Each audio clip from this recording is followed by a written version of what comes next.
Hi ನಮಸ್ಕಾರ ಗೆಳೆಯರೇ, ಎಲ್ಲರಿಗೂ ನನ್ನ ಚಾನಲ್ಗೆ ಸ್ವಾಗತ. ಎಲ್ಲರಿಗೂ ನಾಗರ ಪಂಚಮಿಯ ಶುಭಾಶಯಗಳು. ಇವತ್ತಿನ ಈ ಸಂಚಿಕೆಯ ವಿಡಿಯೋದಲ್ಲಿ ನಾಗರ ಪಂಚಮಿಯ ಮಹತ್ವ ಏನು ಅಂತ ನೋಡೋಣ, ಹಾಗೂ ಇದರ ಹಿಂದೆ ಇರುವ ಇತಿಹಾಸ ಏನು ಅಂತ ನೋಡೋಣ, ಹಾಗೂ ಇದರ ಹಿಂದೆ ಇರುವ ದಂತಕಥೆ ಏನು ಅಂತ ಕೂಡ ಈ ವಿಡಿಯೋದಲ್ಲಿ ವಿವರವಾಗಿ ನೋಡೋಣ. ಬನ್ನಿ. ಇನ್ನೂ ಯಾರು ನಮ್ಮ ಚಾನಲನ್ನು ಸಬ್ಸ್ಕ್ರೈಬ್ ಮಾಡಿಲ್ಲೋ ಸಬ್ಸ್ಕ್ರೈಬ್ ಮಾಡೋದನ್ನು ಮರೆಯದಿರಿ, ಹಾಗೂ ಬೆಲ್ ಐಕಾನನ್ನು ಒತ್ತಿ. ಶ್ರಾವಣದಲ್ಲಿ ಬರುವ ಹಬ್ಬಗಳಿಗೆ ಮುನ್ನುಡಿ ಬರೆಯುವಂಥ ವಿಶೇಷ ಹಬ್ಬ ನಾಗರ ಪಂಚಮಿ. ಶ್ರಾವಣ ಮಾಸದ ಶುಕ್ಲ ಪಕ್ಷದ ಪಂಚಮಿ ದಿನ ನಾಗರ ಪಂಚಮಿಯನ್ನು ಆಚರಿಸಲಾಗುತ್ತದೆ. ಶ್ರಾವಣದಲ್ಲಿ ಬರುವ ಹಬ್ಬಗಳಿಗೆ ಮುನ್ನುಡಿ ಬರೆಯುವಂಥ ವಿಶೇಷ ಹಬ್ಬ ನಾಗರ ಪಂಚಮಿ.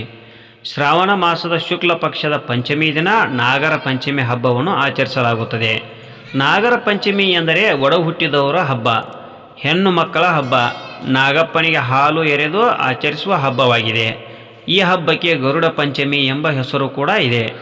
ನಾಗರ ಪಂಚಮಿ ಎಂದು ಶ್ರದ್ಧಾಭಕ್ತಿಯಿಂದ ನಾಗಕಲ್ಲಿಗೆ ಅಥವಾ ಹುತ್ತಗಳಿಗೆ ಹಾಲೆರೆದು ಪೂಜೆ ಸಲ್ಲಿಸಲಾಗುತ್ತದೆ. ನಾಗಪ್ಪನಿಗೆ ಹಲವು ವಿಧದ ಉಂಡೆಗಳು, ಕರಿ ಎಳ್ಳಿನಿಂದ ಮಾಡಿದ ಉಂಡೆ, ಚಿಗಳಿ ತಂಬಿಟ್ಟು, ಹಸಿ ಅಕ್ಕಿ ಮತ್ತು ಬೆಲ್ಲ ಬೆರೆಸಿ ಮಾಡಿದ ತಂಬಿಟ್ಟಿನ ನೈವೇದ್ಯವನ್ನು ಮಾಡಲಾಗುತ್ತದೆ. ಅಣ್ಣ ತಂಗಿಯ ಪ್ರೀತಿ ಸಾರುವಂತಹ ಈ ಹಬ್ಬದಲ್ಲಿ ಅಕ್ಕ ತಂಗಿಯರು ಅಣ್ಣ ತಮ್ಮಂದಿಯರ ಆಯಸ್ಸು, ಆರೋಗ್ಯ ಮತ್ತು ಸಕಲ ಸುಖಗಳನ್ನು ನೀಡುವಂತೆ ದೇವರಲ್ಲಿ ಪ್ರಾರ್ಥಿಸಿಕೊಳ್ಳುವ ದಿನವಾಗಿದೆ. ಹುತ್ತಕ್ಕೆ ಹಾಲು ಎರೆದು ಹುತ್ತದ ಮಣ್ಣನ್ನು ಹೊಕ್ಕಳು ಅಥವಾ ಬೆನ್ನಿಗೆ ಹಚ್ಚಿ ಒಳ್ಳೆಯದಾಗಲಿ ಎಂದು ಹಾರೈಸುತ್ತಾರೆ. ನಾಗದೇವತೆಗಳಿಗೆ ಅನುಗ್ರಹ ಮತ್ತು ನಿಗ್ರಹ ಮಾಡುವಂತಹ ಸಾಮರ್ಥ್ಯ ಇರುವುದರಿಂದ ಸರ್ಪ ಪೂಜೆಗೆ ವಿಶೇಷವಾದ ಮಾನ್ಯತೆ ನೀಡಲಾಗಿದೆ. ಇನ್ನು ಉತ್ತರ ಕರ್ನಾಟಕದಲ್ಲಿ ಈ ಹಬ್ಬ ಮತ್ತಷ್ಟು ವಿಶಿಷ್ಟವಾಗಿರುತ್ತದೆ. ಈ ಹಬ್ಬದಲ್ಲಿ ಮನೆಗಳಲ್ಲಿ ಮತ್ತು ಊರಿನಲ್ಲಿ ಜೋಕಾಲಿ ಕಟ್ಟಿ ಆಡುವಂತಹ ವಿಶಿಷ್ಟ ಪದ್ಧತಿ ಇದೆ. ಹಿರಿಯರು ಕಿರಿಯರು ಭೇದವಿಲ್ಲದೆ ಜೋಕಾಲಿ ಆಡುತ್ತಾರೆ. ನಾಗರ ಪಂಚಮಿ ಹಬ್ಬ ಉತ್ತರ ಕರ್ನಾಟಕದ ಭಾಗದಲ್ಲಿ ಜೋಕಾಲಿ ಹಬ್ಬವೆಂದು ಪ್ರಸಿದ್ಧಿ ಪಡೆದಿದೆ. ನಾಗ ಪೂಜೆ ಮಾಡಿ ಸುಬ್ರಹ್ಮಣ್ಯನನ್ನು ಆರಾಧನೆ ಮಾಡಿದರೆ ನಮ್ಮ ಇಡೀ ಕುಟುಂಬವನ್ನು ನಾಗಪ್ಪ ಕಾಯ್ತಾನೆ ಎಂಬ ನಂಬಿಕೆ ಇದೆ.